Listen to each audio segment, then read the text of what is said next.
मित्रों, आपका स्वागत है शॉर्ट कॉलम के इस लेक्चर में। यह है lecture L5 2A। So before beginning, this is all about me, myself Piyush Sharma, and I'm here to guide you for the competitive exam. So let's begin our lecture. अभी तक हम basic देख चुके हैं, eccentricity का basic part और किस तरीके के फेलियर्स होते हैं, कौन सा शॉर्ट है, कौन सा लॉन्ग है, कौन सा इंटरमीडिएट कॉलम है, इफेक्टिव लेंथ क्या है, मिनिमम एक्सेंट्रिसिटी क्या है। और आज हम बात करने वाले हैं इस पर्टिकुलर लेक्चर में शॉर्ट कॉलम्स की इन डिटेल। मतलब ये पूरा की पूरा लेक्चर शॉर्ट कॉलम्स के ऊपर ही बनेगा, यानी कि उसके ऊपर जो भी फॉर्मूला है, जो भी न्यूमेरिकल है, सारे मैं यहाँ पे करवाऊँगा। तो सबसे पहला काम, शॉर्ट कॉलम को स्टार्ट करने से पहले अजम्पशन की ओर देखते हैं अपन कि अजम्पशंस क्या है। IS 456 2000 के क्लॉज नंबर 39.1 में जाओ, वहाँ मिलेगी बढ़िया बढ़िया। उनको मैंने इजी लैंग्वेज में लिख दिया है और इजी लैंग्वेज में आपको विद एक्सप्लेनेशन लिखा हुआ है। तो आप देखो, plane section remains plane even after वो कंप्रेस भी हो जाए अगर शॉर्ट कॉलम, तो भी प्लेन सेक्शन प्लेन रहने वाला है। बहुत बढ़िया। Second most important assumption is that maximum compressive strain in concrete in axial compression, यानी कि डायरेक्ट कंप्रेशन की बात हो रही है और यहाँ पे एक्सियल कंप्रेशन डायरेक्ट ही होता है। तो वो कितना लेना है? 0.002। This is important. जबकि आपने बेंडिंग में कितना लिया था? 0.0035। ये मैंने कब पढ़ाया? बीम्स में पढ़ाया था आपको। Here it is 0.002। अब ठीक है सर, मतलब कि हम शॉर्ट कॉलम्स जिनके अंदर बेंडिंग का इतना इफेक्ट नहीं है, उनके अंदर बेंडिंग नहीं है तो 0.002 ले लेंगे कंसिडरेशन में। ये बात बिल्कुल हो गई, समझ गए? ठीक है। तो क्या स्टील के साथ भी ऐसे? हाँ, हमारे कोड ने जो यहाँ आप 39.1 लिखोगे ना, पहली लाइन यही लिखी हुई है कि जो भी आपने बीम के अजम्पशंस पढ़े थे ना, वो एप्लीकेबल हैं। साथ साथ में एक पॉइंट ऐड कर दिया उन्होंने, बोले बस ये वाला जो नीचे वाली लाइन है इसको और ऐड कर लो उसमें। तो उसका क्या इन्फर्ड मीनिंग आएगा अगर आप 0.002 स्ट्रेन ले लेते हैं तो? वो दिखाता हूँ मैं आपको। अब स्टील का ले लो, स्ट्रेस वर्सेस स्ट्रेन कर्व बनाओ स्टील का कंप्रेशन के लिए, एक्सियल कंप्रेशन के लिए। तो उन्होंने कहा माइल्ड स्टील के लिए जो बना था वो ये रहा, और हाई यील्ड स्ट्रेंथ डिफॉर्म बार के लिए ये रहा। मैंने कहा ठीक है सर।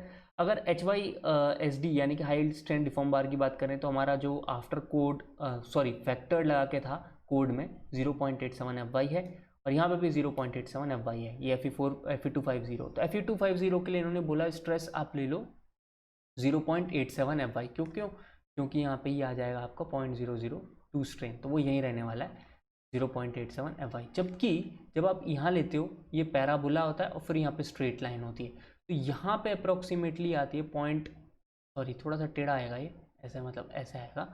दिस पॉइंट इज 0.0035, और जब हम 0.002 लेते हैं तो ये थोड़ा सा टेढ़ा करके हमने बनाया, ये आएगा 0.75 FY।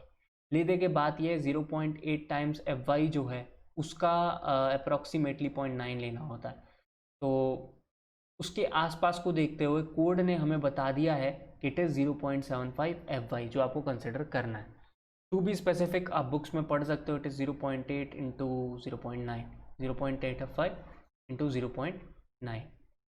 तो ठीक है, ये वाली चीज़ हो गई सर। तो हमें ले दे के बात समझा दो। देखो, ले दे के बात ये है, अपने को क्या याद रखना है? अपने को याद रखना है ये कि Fe250 यानी कि माइल्ड स्टील हो तो 0.87 FY ले लेना डायरेक्ट कंप्रेशन में, और Fe415 और अबव हो तो 0.75 FY ले लेना। ठीक है सर, आ गया। तो कंक्रीट के ऊपर भी कोई फ़र्क है? नहीं बेटा, कंक्रीट के ऊपर भी सेम स्ट्रेस का जो डायग्राम है स्ट्रेस स्ट्रेन का वो बनाया।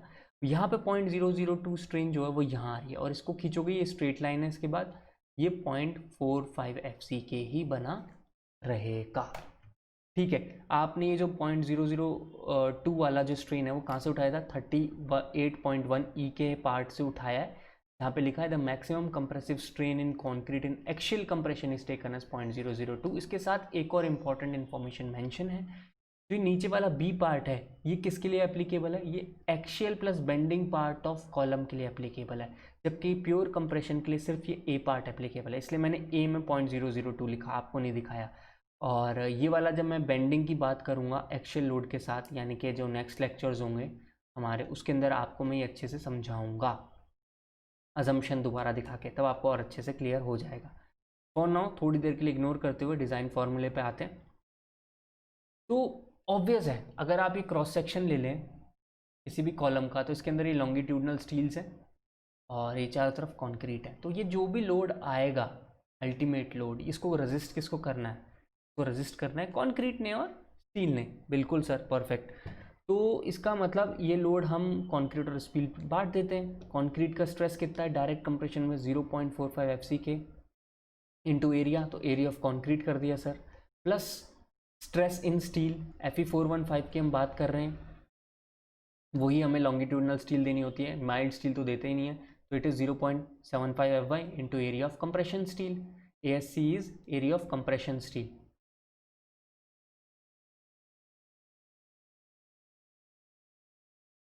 ओके सर, सुनाओ, आपने ये तो बता दिया सर, अब आपने इसको 0.9 से क्यों मल्टीप्लाई किया हुआ है? देखो अभी अभी अभी नहीं, मेरा मतलब नेक्स्ट लेक्चर में, सॉरी तो प्रीवियस लेक्चर में, आई एम रियली सॉरी, कुछ भी बोल रहा हूँ, लगता है गांधी बन गया हूँ मैं। मतलब वो वाले गांधी नहीं, दूसरे वाले गांधी जो आजकल पार्लियामेंट में बैठते हैं।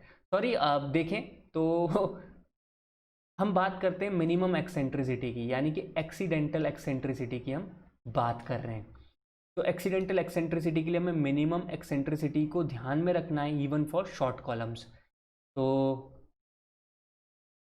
शॉर्ट कॉलम्स को भी ध्यान में रखेंगे अगर हम, तो हमें एक्सीडेंटल एक्सेंट्रिसिटी की तैयारी करके बताना है। तो हमें इस पूरे सिस्टम को किससे मल्टीप्लाई करना पड़ेगा? 0.9 से मल्टीप्लाई करना। So this is how we are taking the accidental eccentricity with load, जो भी हमारा PU है वो ले लिया। तो इसको फाइनली हमारे कोड ने कैसे एक्सेप्ट किया? 0.9 इंटू 45 का जो भी है उसको 0.4 FCK एक्सेप्ट किया है और 0.75 को 0.67 FCK एक्सेप्ट किया हुआ है। आपको कोड में बाकायदा फॉर्मूला मिल जाएगा, आपको ये याद करना ही है। ठीक है सर, बहुत ही उम्दा। अब इसमें एरिया ऑफ कंक्रीट क्या चीज़ है? ये जो एरिया ऑफ कंक्रीट अपन ने बताया, तो आप लॉजिकली देखो, यहाँ एक क्रॉस सेक्शन मैंने बनाया जिसका लेटरल डायमेंशन B और D है, यानी कि एरिया ऑफ कंक्रीट, तो ये जो स्टील का पोर्शन है इसको उठा के पूरा हो गया, तो B इंटू डी माइनस ये जो जितनी भी लॉन्गिट्यूडनल स्टील आई होगी, इसको हम डिनोट कर रहे हैं एरिया ऑफ कंप्रेशन स्टील से, तो माइनस कर दें, यही तो एरिया ऑफ कंक्रीट होगा। तो BD minus area of concrete. तो एरिया ऑफ कंक्रीट के बारे में ध्यान रखना, it is overall cross section area minus area of compressive steel, मिल जाएगा। तो ASC भी लिख दिया, एरिया ऑफ कंप्रेशन स्टील। यहाँ पे सारा फॉर्मूला लिखा हुआ है। अब बात करते हैं इसको डिज़ाइन कैसे करोगे कॉलम को फॉर रीइंफोर्समेंट। तो मैंने कौन सा क्लॉज लिया है यहाँ पे? 26.5.3.1, उसमें बहुत अच्छे से दिया है। दो तरह के हमारे यहाँ पे कॉलम हो सकते हैं, एक रेक्टेंगुलर और एक सर्कुलर। तो पहले मैं किसकी बात कर रहा हूँ? रेक्टेंगुलर कॉलम की बात कर रहा हूँ। ओके सर, बताओ। तो कुछ स्टेप्स हैं, पहले उनको अंडरस्टैंड करो। ये डिज़ाइन स्टेप की बजाय आपको समझने डिज़ाइन अंडरस्टैंडिंग है ये। तो मेन रीइंफोर्समेंट बार मुझे कितनी देनी है? Sir, minimum percentage of longitudinal steel should not be greater then 0.8% of gross area of cross section. Gross area क्या हो गया? B into D. Okay, not the area of concrete. जब भी एरिया ऑफ कॉन्क्रीट बोल रहा हूँ तो उसके अंदर ऑब्वियसली आपको एरिया ऑफ कंप्रेशन स्टील हटाना पड़ेगा। यहाँ पे ग्रॉस बोल दिया तो B इंटू डी। सिंपल आप याद कर सकते हो, 0.8% दी 0.8% times the area of cross section. ठीक है, तो मैक्सिमम भी दी होगी, कोड ने बिल्कुल मैक्सिमम की बात की है। 0.6% of gross cross section area से छोटा होना है। कब? जब कोई ओवरलैपिंग नहीं करते हैं। यही IS कोड में मेंशन है, और IS कोड में 4% वाला आपको मतलब बुक्स के अंदर आपको मिल जाएगा। इस तरीके से आपको कोड में क्लियरली मेंशन नहीं है, बट ये माना गया है कि भाई अगर आप स्टील को ओवरलैप करते हो ना, तो परसेंटेज स्टील जो है उसको कम करो, तो एक्सेप्ट करना 4%, इससे कम रखो। मैं इसको ऐसे रखता हूँ 0.8% of BD to 4% of BD, क्योंकि यार कहीं ना कहीं कभी ना कभी तो ओवरलैपिंग करनी पड़ जाती है। तो आपको जब भी ऑब्जेक्टिव मिले तो आपको तो 6% के अकॉर्डिंग टिक करना है फॉर नो ओवरलैपिंग। ओवरलैपिंग बोल दे तो 6% टू 4% ओवरलैपिंग के लिए। क्लियर, याद कर लिया। ठीक है sir, least number of bars कितनी प्रोवाइड करनी, आईएस कोड ने क्लियर इंस्ट्रक्शन दिया है। चाहे तुम्हारी सपोज करो सारी कैलकुलेशन करने के बाद आई 2 बार्स की ज़रूरत है तुम्हारे से 16 mm की, तो तुम 2 नहीं दोगे, तुम्हें कितनी देनी रेक्टेंगुलर के अंदर 4, तो तुम 4 बार्स दोगे ही दोगे, और सर्कुलर के अंदर 6 bars. Bar shall not be less than 12 mm diameter, ये भी कोड ने मेंशन किया हुआ है कि minimum size of main bar has to be greater than 12 mm। देखो स्लैब के अंदर अपन कर रहे हैं कितनी 8, 10 एंड 12 mm, कॉलम के अंदर कितना कर रहे हैं ग्रेटर देन 12 mm, और बीम में तो आपको पता ही है कि ग्रेटर देन 12 mm ही रखते हैं। 12 mm तो वहाँ पे हैंगर बार्स के होते हैं। Nominal cover, again IS code ने क्या मेंशन किया, आईएस कोड ने बोला 40 mm और डायामीटर ऑफ बार। ये तो मैं आपको पढ़ा ही चुका हूँ कि फर्स्ट जब फंडामेंटल्स ऑफ आरसीसी पढ़ाए थे पहले के लेक्चर्स में, तो वहाँ बताया था nominal cover for the column has to be 40 mm और diameter of bar.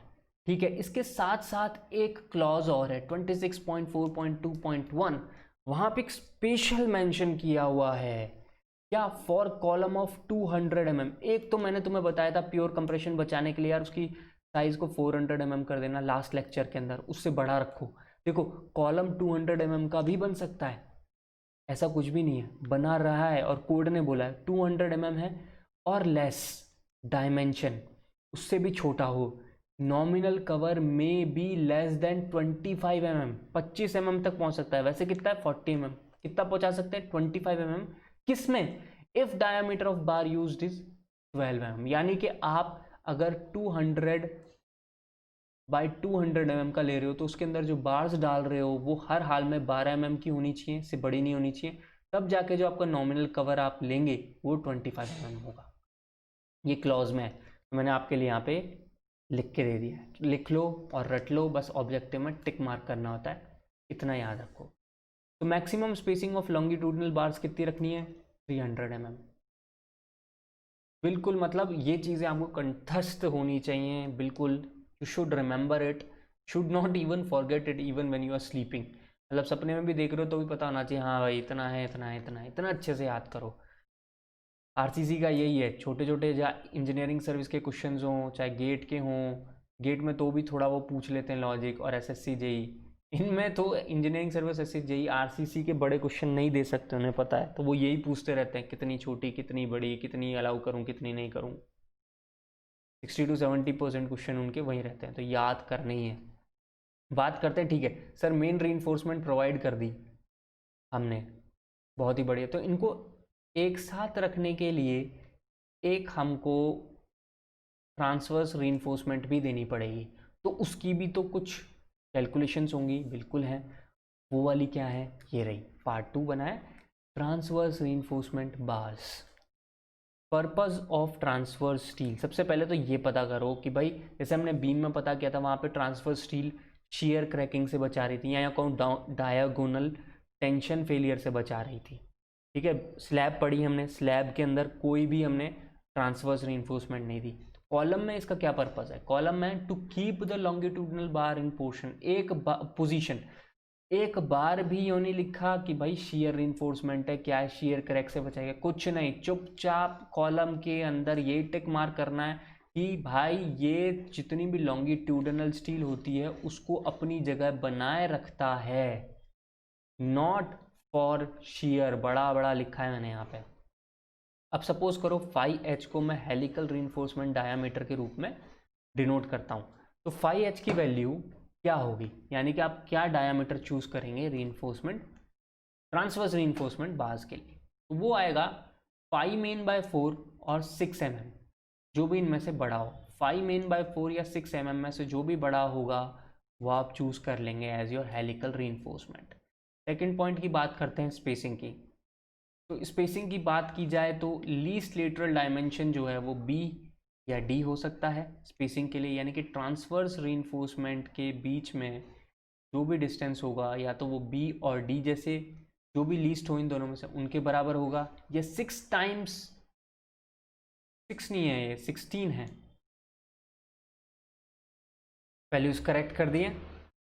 16 times the main bar diameter smallest. उसमें भी कई बार ऐसा हो सकता है कि आप मेन जो है रीइंफोर्समेंट एक 16 दे दें और एक दे दें आप 12, तो आप कौन सा का लेंगे? 12 इंटू 16 लेंगे उस कैलकुलेशन में। तो smallest of longitudinal bars, okay, और 300 mm, इनमें से जो भी लेस होगा वो बन जाएगी मेरी स्पेसिंग फॉर ट्रांसवर्स रीइंफोर्समेंट। ठीक है सर, ये बात भी आ गई समझ में। यहाँ पे एक मैंने रिप्रेजेंट किया फाइनली कैसा दिखेगा एक क्रॉस सेक्शन। क्रॉस सेक्शन बनाया, उसमें नॉमिनल कवर है।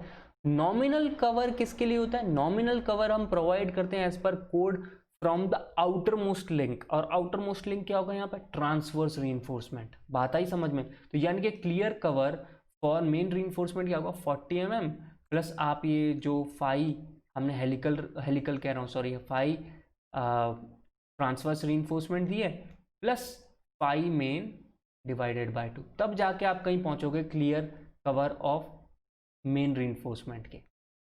तो वो 40 से कहीं ज़्यादा ही होने वाली है। तो फाइनली ऐसा ही दिखेगा कुछ, और आपको ऐसा ही डायग्राम बनाना है।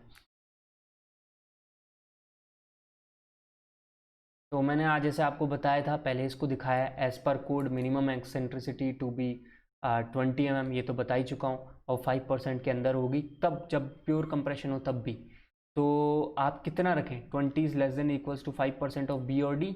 बी और डी की वैल्यू 400 mm से ज़्यादा आ जाए। ये किसको बताने के लिए? ये आपको सिर्फ बताने के लिए जब आप सब्जेक्टिव क्वेश्चन में आपको गलती से वो ना दे और बोल दे कि तुम बताओ यार इसकी क्या रख रहे हो, तो आप पहली जो डिज़ाइन ट्रायल रखो ना, वो 400 mm से ज़्यादा रखना, बी का और डी का। That's it for that thing only.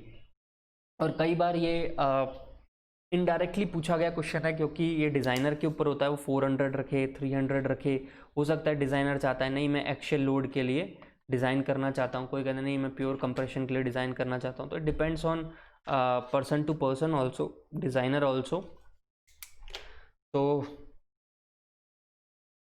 This is what actually it was supposed to be discussed in this portion for short column as theory। अब हम डिज़ाइन स्टेप्स देखते हैं। अब आपको समझ में आ जाएगा, डिज़ाइन स्टेप्स खुद बता दोगे आप इजी से।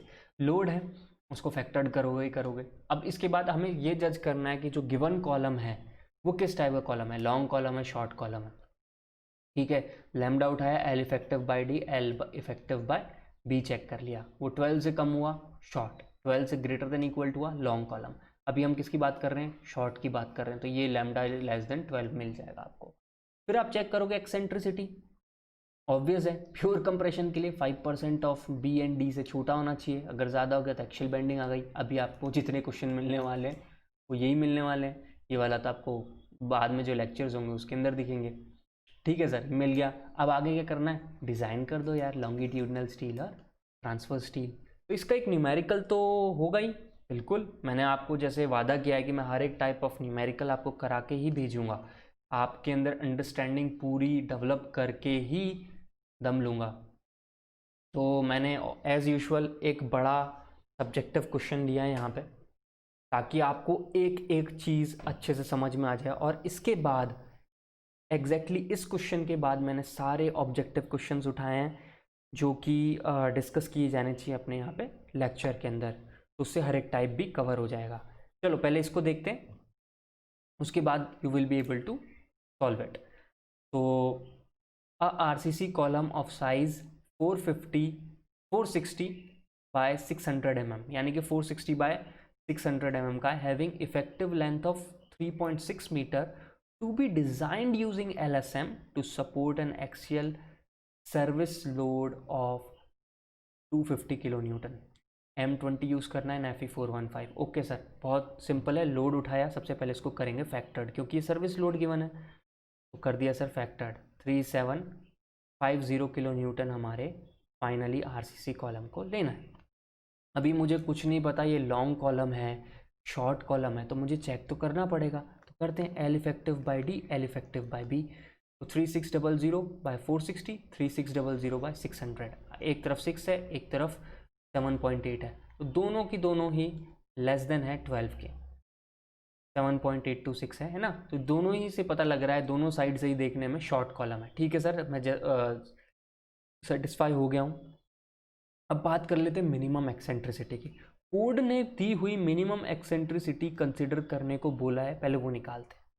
अनसपोर्टेड लेंथ, क्योंकि यहाँ पे और कुछ गिवन नहीं है तो इफेक्टिव को ही मैं अनसपोर्टेड मान लेता हूँ, divided by 500 plus 600 by 30, and ये तो डी वाला पोर्शन हो गया और बी वाला पोर्शन 460 बाय 30। दोनों को सॉल्व करा, 27.2 एंड 22.53, दोनों की दोनों 20 mm से तो बड़े हैं, तो लेने अब ये दोनों ही हैं। अच्छा, अब इन दोनों में से आप कौन सी एक्सेंट्रिसिटी को कंसिडर करोगे? मैं कहूँगा बड़ी वाली को भी चेक कर और छोटी वाली को भी चेक कर। वैसे बुक्स में आपको बड़ी वाली चेक करके छोड़ दिया जाएगा, मैं ऐसा यहाँ नहीं कर रहा हूँ, मैं आपको दोनों ही चेक करके दिखाता हूँ। देखो, क्योंकि यहाँ पे मोर जो इम्पोर्टेंट है वो यही है, ऑब्वियस दिख रहा है। तो 5% ऑफ डेप्थ, देखो 5% ऑफ डेप्थ डालेंगे तो 5/100 इंटू 600 हो जाएगा, 30 mm। तो 27.2 जो है वो 30 mm से कम है, और ई बी जो है 5% ऑफ बी जो है वो 23 mm है, तो 22.53 23 से कम है। तो इसका मतलब दोनों की दोनों एक्सेंट्रिसिटीज़, मिनिमम एक्सेंट्रिसिटीज़ जो मैक्सिमम अलाउड है 5% हमारा, उससे कम है। वर्ड बोल रहा हूँ मैं, मैक्सिमम अलाउड, इवन लिखा भी है, देखो मैंने, ताकि आपको बिल्कुल क्लियर इंडिकेशन मिले, लॉजिक डेवलप होता रहे। तो minimum eccentricity is within the maximum values of 5%, hence it is a short column. तो इसमें फेलियर कैसे होगा? प्योर कंप्रेशन फेलियर होगा। प्योर कंप्रेशन फेलियर है तो कौन सा फॉर्मूला लगाऊंगा? जो ऊपर अभी दिखाया था, लगा देते हैं sir. 0.4 FCK BD minus area of compression steel plus 0.67 F/AC। अब इसमें मेरे को क्या क्या पता है सर? ये लोड पता है, ये पता है क्या यूज़ कर रहे हैं, BD पता है, ASC नहीं पता, और ASC नहीं पता। तो इसका मतलब एक ही चीज़ तो नहीं पता, तो इस फॉर्मूले से मैं एरिया ऑफ कंप्रेशन स्टील निकाल सकता हूँ। तो देखो निकाल दिया वैल्यूज़ रख के, आई गॉट 5710.05 mm²। बहुत अच्छे, ये चीज़ भी मिल गई। तो एरिया ऑफ लॉन्गिट्यूडनल स्टील निकालते हैं। अपन यूज़ करते हैं 25 mm 5 बार्स, ठीक है। मतलब 12 mm से बड़ा है तो मैं ज़्यादा बड़ा चला गया, 25 mm यूज़ करते हैं। तो परसेंटेज एरिया चेक कर लेते सबसे पहले। तो हमारे किसके अंदर है? 750 460 BD इंटू 100, 2.068, मतलब 0.8% से 4% ओवरलैपिंग का केस। अपन सेफ रहें तो बढ़िया रहेगा ना यार डिज़ाइन में। तो 4% ले रहा हूँ, तो उसके बीचों बीच में, मतलब ओके है, सही कर रहा हूँ अभी तक मैं। अब नंबर ऑफ बार्स निकाल लेते हैं। नंबर ऑफ बार्स निकालने का वही तरीका है, 25 mm यूज़ किया है, तो area into number of bars is equal to total area. We got N की वैल्यू 11.63, का मतलब हमें 12 बार्स प्रोवाइड करनी है, ठीक है। अब 12 बार्स दे देता हूँ कुछ इस तरीके से, देखो 1 2 3 4 5 6 7 8 9 10 11 12। अब आप ये सपोज करो गलती से आपका ये आ जाता 10.7 समथिंग से, ले देंगे कि 11 बार्स, तो आप रेक्टेंगुलर पोर्शन में 11 कैसे दोगे? एक तरफ फिर ज़्यादा देनी पड़ जाएगी। तो उस केस में अगर इवन मतलब ऑड भी आ जाए तो आप इसको इवन कर देना कि 12 बार्स दे रहा हूँ, तो उस तरीके से भी एरिया ऑफ स्टील प्रोवाइडेड ज़्यादा ही रहेगा। और ज़्यादा वाले को चेक कर लेना विद इन है कि नहीं लिमिट। तो अब स्पेसिंग चेक कर लेते हैं, नीचे जाके स्पेसिंग चेक करेंगे। एक बार ये ट्रांसफ़र रीइंफोर्समेंट देख लेते हैं, क्योंकि उसके बिना स्पेसिंग ढंग से पता लग नहीं पाएगी, है ना। तो ट्रांसवर्स रीइंफोर्समेंट क्या बोलता? 5 मेन बाय 4 और 6 mm, इन दोनों में से जो भी बड़ा होगा वो बनेगा। तो 25/4 इज 6.25, और 6.25 ले नहीं सकते तो कौन सी लूँगा? उससे बड़ी 8 mm बार्स। बहुत बढ़िया। अच्छा, स्पेसिंग ऑफ ट्रांसवर्स रीइंफोर्समेंट कितनी है sir? Least lateral dimension 16 times the area, oh sorry diameter of main bar, और 300 mm। इनमें से सबसे बड़ा, सबसे छोटा कौन सा है? 300 mm। सबसे बड़ा है 600 जो यूजलेस है, 400 भी हमारे लिए यूजलेस है, सबसे छोटा है 300। तो 300 mm देंगे हम सेंटर टू सेंटर, ठीक है। अब स्पेसिंग चेक कर सकता हूँ ना मेन बार की, इजीली चेक कर सकते हैं, देखो कैसे। अब पहले अपन बना लेते हैं। अपन ने 12 बार्स दे दी यहाँ पे, और उसको देखो रेड कलर से जो आपको दिख रहा है ये हो गई हमारे जो ट्रांसवर्स रीइंफोर्समेंट है, सारी की सारी बार्स को इंटैक्ट करके रखें। पर्पस क्या था ट्रांसवर्स रीइंफोर्समेंट बार का, सबको एक साथ इकट्ठा रखने का। तो देख रहे हो बीच में जो रह गई ना, उसमें भी मैंने रेड से अच्छे से यहाँ पे दिया हुआ है। आ गई बात समझ में कि वो सब कुछ इकट्ठी बनी रहे, एक साथ ही कॉलम के साथ एक्ट करें। ठीक है, अब स्पेसिंग बताओ एक्स डायरेक्शन में कितनी है। हम तो सर क्लियर कवर तो 40 mm लेंगे ही लेंगे, बिल्कुल ले लो यार। इसके बाद हमने ये 8 mm दी हुई है, बिल्कुल, तो 40 + 8, ठीक है। एंड और 5/2, ठीक है। ये हुई एक साइड से सेंटर टू सेंटर की स्पेसिंग, और इस साइड से भी जाऊंगा तो वो भी आ जाएगा। तो बची कुछ स्पेसिंग तो हम इसी तरीके से निकाल रहे होंगे ना, यहाँ पे centre to centre of main bar. तो वो कैसे निकालूंगा, 460 mm था ये रहा, तो इसके अंदर यहाँ से पहले यहाँ पहुँचता हूँ। तो 460 में से मैंने 2 टाइम्स दी, 40 mm मिस किया, मिस कह रहा हूँ सॉरी, सब्ट्रैक्ट किया ये और ये कर दिया सर। साथ में 40 तो यहाँ तक है सॉरी, 40 के बाद 2 टाइम्स मेरे को 8 mm बार माइनस करना पड़ेगा, ये हो गया। और उसके बाद 25 mm, 5/2, 25/2 एंड 25/2। बची कुछ स्पेसिंग ये हुई, कितनों में बांटनी है, 4 में, तो डिवाइड बाय 4 कर दिया, 84.75। ओके, उसी तरह से 600 के लिए भी चेक कर लिया, we got this thing as 119। तो हमें मैक्सिमम स्पेसिंग कितनी देनी है, 300 mm, तो ये ठीक है। ओके, आप जनरली बुक्स में देखोगे वो लॉन्गिट्यूडनल बार्स की स्पेसिंग के लिए चेक भी नहीं करते हैं, क्योंकि वो इतनी 300 mm इतना बड़ा है कि जनरली आपके जो ये डिज़ाइन हो रहे हैं ना कॉलम्स, इनकी आउटर डायमेंशन 600 500 के अप्रॉक्सीमेट रहती है, तो हर हाल में वो 300 से कम ही आ रहे होते हैं यार। तो कोई दिक्कत भी नहीं होती, इतना कोई परेशानी की भी ज़रूरत नहीं है, इसलिए कई बार आपको बुक्स में चेक भी नहीं मिलेगा। तो ये क्वेश्चन हो गया for rectangular steel, sorry rectangular steel का for rectangular column for the given steel for short column. तो गाइज मैं नेक्स्ट लेक्चर लूँगा जिसमें अब हम सर्कुलर कॉलम की बात करेंगे, जो कि शॉर्टर है अभी, क्योंकि ऑलरेडी 27 मिनट्स यहाँ कंप्लीट हो चुके हैं। तो आई गेस बेटर रहेगा कि और 20 मिनट्स का एक बेटर डेडिकेटेड लेक्चर रहे शॉर्ट कॉलम्स का फॉर सर्कुलर कॉलम, तो उससे आपको एक ही जगह एक ही लेक्चर में सब कुछ देखने को मिल जाएगा। और उसके बाद हम सारे ऑब्जेक्टिव क्वेश्चंस भी जो गेट ईएसई और एसएससी जेई से निकाले हैं मैंने, वो देख सकेंगे। तो guys, if you want subscribe this channel, please subscribe it, share it with your friends यार, और जितना हो सके इसको स्प्रेड करो, और कोई भी क्वेरी हो उसे कमेंट सेक्शन में मेंशन करो। तो God bless you all, bye bye.